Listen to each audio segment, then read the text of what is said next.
Expectations on a definitive deal on Greece on Monday continues to support the euro. European Economics Commissioner Rehn said yesterday that he saw no reason why we should not be able to conclude the package, to remove the uncertainties that hold back confidence.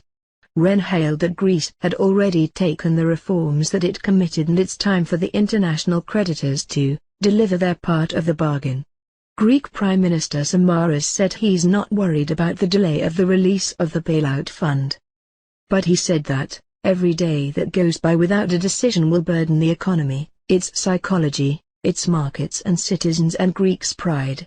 And he pledged not to let Greek people's sacrifices.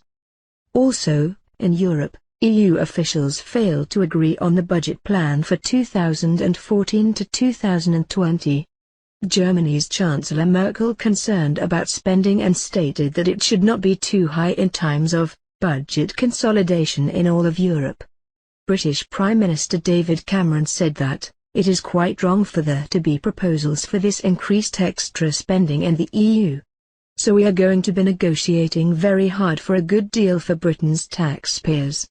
French PM Hollande insisted on farm support, saying it is not a French policy, it's a Europe. Meanwhile, trading activities are rather subdued with Japan on holiday today, and the US is curtailed by the long Thanksgiving weekend. German IFO will be the main focus in the European session today. The IFO business climate is expected to drop slightly from 100 to 99.5 in November. The current assessment gauge is expected to drop from 107.3 to 106.3.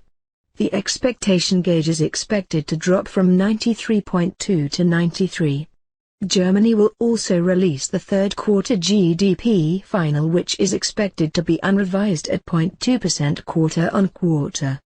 In the U.S. session, Canadian CPI is expected to moderately fall further from 1.2% year-on-year to 1% in October.